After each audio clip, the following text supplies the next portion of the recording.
Welcome to our tutorial. So in this tutorial you are going to learn how can you read PDF files from GCS bucket and then store this data inside BigQuery data warehouse with the help of Google Cloud Functions. So we are going to apply event driven trigger on your GCS bucket to call our cloud functions. So cloud functions offer a serverless environment to run event-driven code, making them suitable for various data engineering use cases.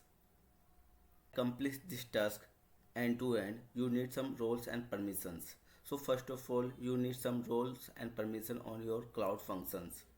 So you must have service account user role and cloud function invoker permission. The same is applicable for the BigQuery. In BigQuery side, you must have BigQuery editor. In GCS side, you must have GCS editor permission. So guys, please stay tuned with this video and have a lot of fun. So in cloud functions configuration, I am going to choose environment is second gen and the function name is fun function GCS to BQ PDF. Region, you can choose any region which is aligned with your organization. So here I am going to choose US Central, and in the next section you can choose triggers, HTTPS and cloud pubs up, cloud storage, cloud file store, other triggers. So in this case we are going to choose cloud storage, and here you can see the event type. So our event is Google Cloud Storage object.v1 finalized. You can see here. So I am going to choose this one, and then you have to choose your bucket.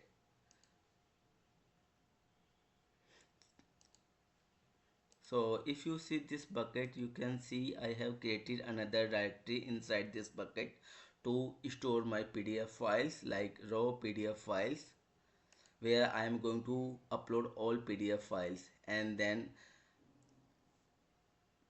going to call our cloud function on the basis of event driven functionality. Going back to my trigger, so here the next section is runtime build connection and security settings. So in runtime, memory allocated, so I am going to choose 512 MB, and the CPU, the timeout section concurrency is maximum 1, and at auto scaling I am choosing 0 to 5. Then runtime service account, so here I am using my default compute service account. If you have anyone, so you can choose here. Then runtime environment, so I am going to create two variables, one for my subdirectory path and another for the extension, file extension. So their path, and the directory path is copy, paste here.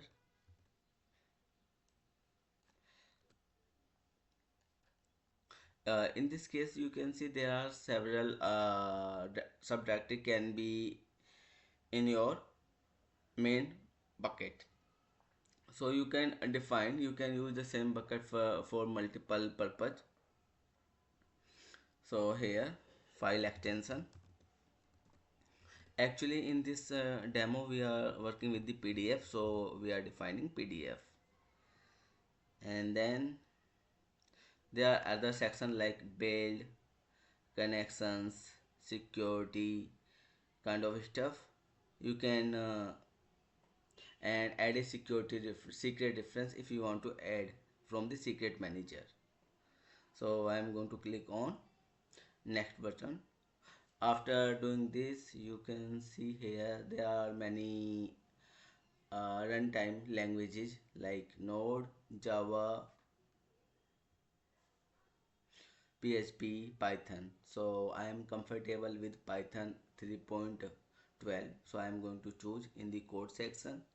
So our next part is requirement text. So actually we are working with the PDF file. So we need some libraries to read our data from the PDF. So I am going to add this libraries.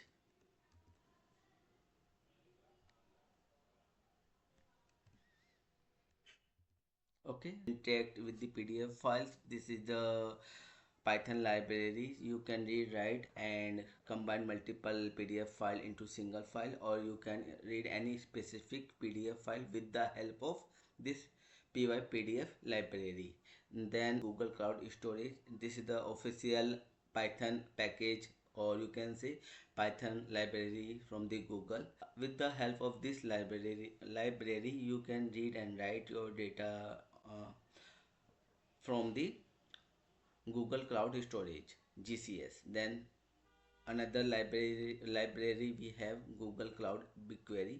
To interact with BigQuery data warehouse we need this library, and it is also a official library for Python by the Google services. Main code, here I have already written some code, so I'm just going to copy and paste this code.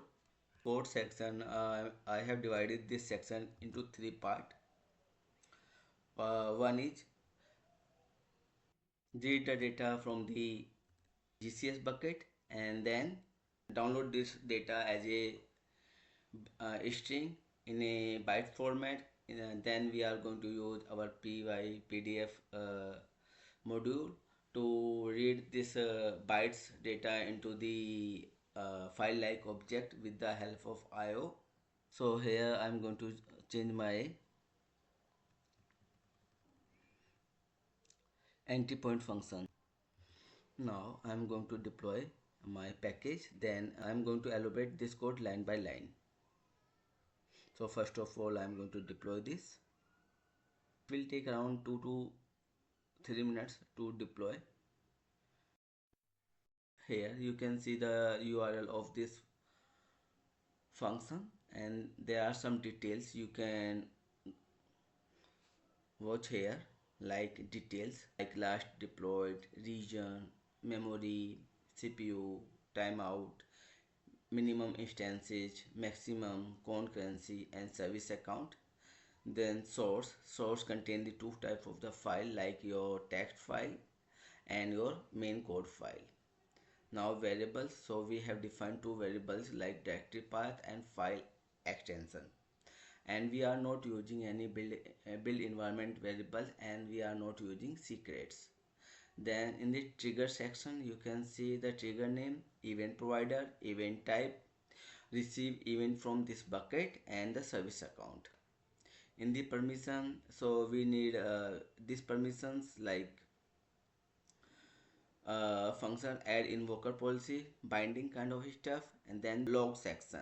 Here you can see all the logs which are related to this data. Now moving back to my BigQuery side, so I'm using this schema to store this data. I'm going to read every page and then read this data from that particular page in a text column, then going to insert this data inside the BigQuery. So moving back to my code, so in the source section, so in the main code file, I am importing some libraries like OS, JSON and IO. Then PyPDF to interact with my PDF files. Then I am importing BigQuery and storage library to interact with the BigQuery.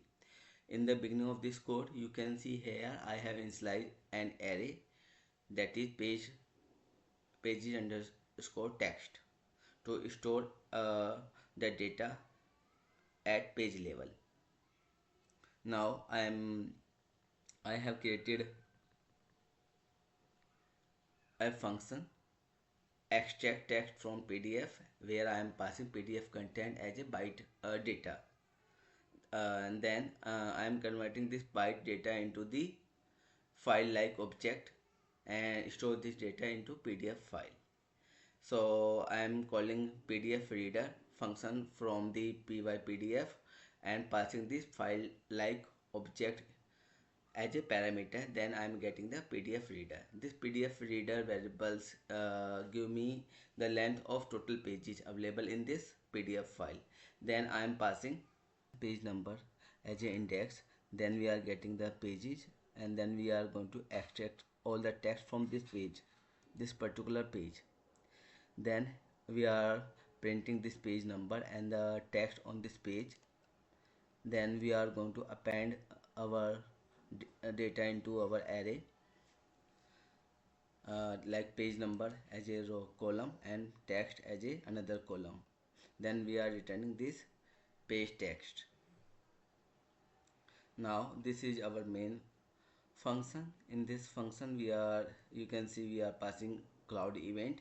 From this cloud event we are reading our data and getting event id and event type from this cloud event.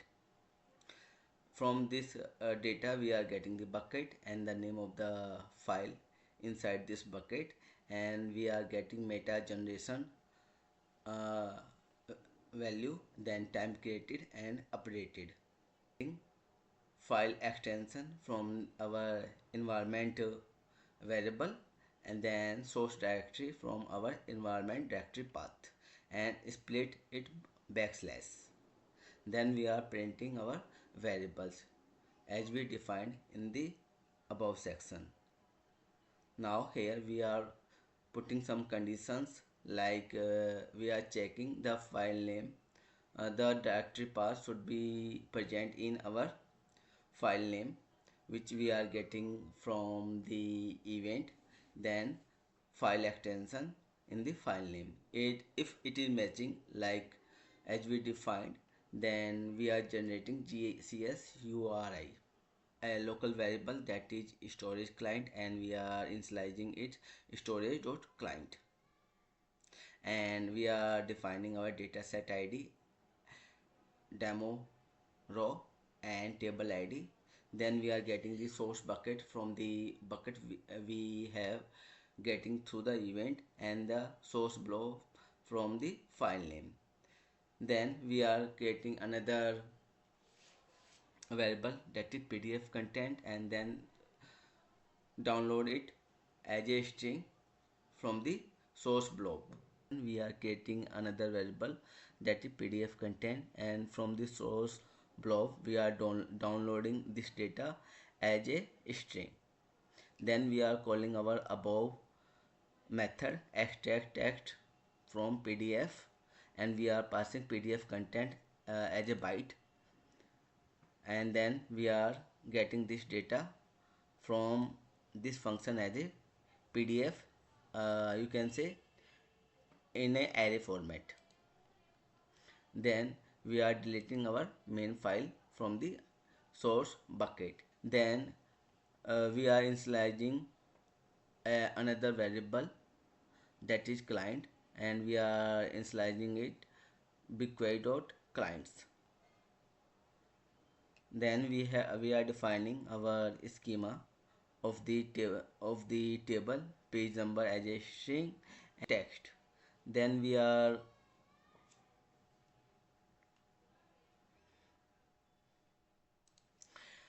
creating another variable job config. In the job config we are calling our BigQuery to load job config, where we are passing schema which we have defined above, and the right disposition right append. That means we are going to append our new data into the existing table. Then we are creating table reference, that is client.dataset, where we are passing two local variables like dataset id and table id. Then we are creating another load job, and we are calling load table from JSON. So here we are passing PDF text, that is our array, and then table reference and passing the job config. We are waiting for the result here. Now let's save and deploy this.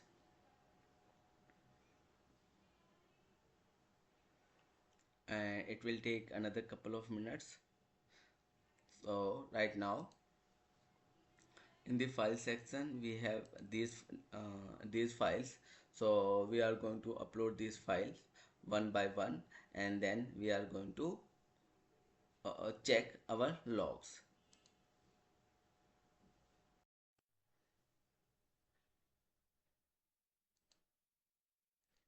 So here I can truncate the data from the table.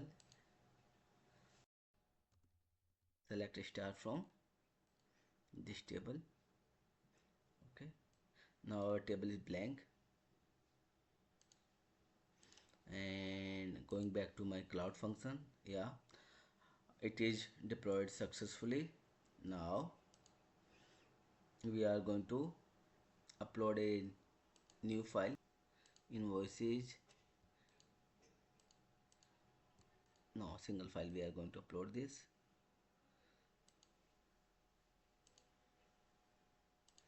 Okay, going back to my cloud function in the log section, and we are going to refresh the logs.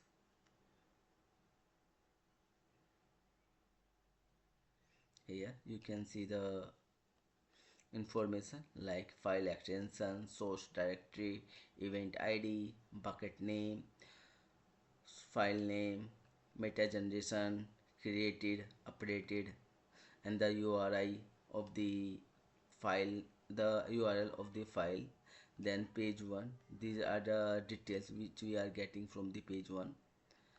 And okay, then going back to my BigQuery, and we are going to execute this query. So you can see all the data is available in your BigQuery table. Now we are going to load another table, another PDF file, sorry, that is technical analysis. And okay, and going back to our cloud function, in the cloud function you can see in the log details, you can see this file has multiple pages, page 6, page 7, page 8. And then going back to my BigQuery table, here we are going to execute this query, and you can see we have the data available like 43 records. Okay, so you can see it is very easy to create a event driven cloud function on your GCS bucket to read the PDF files and store this data inside the BigQuery. Thank you for watching us.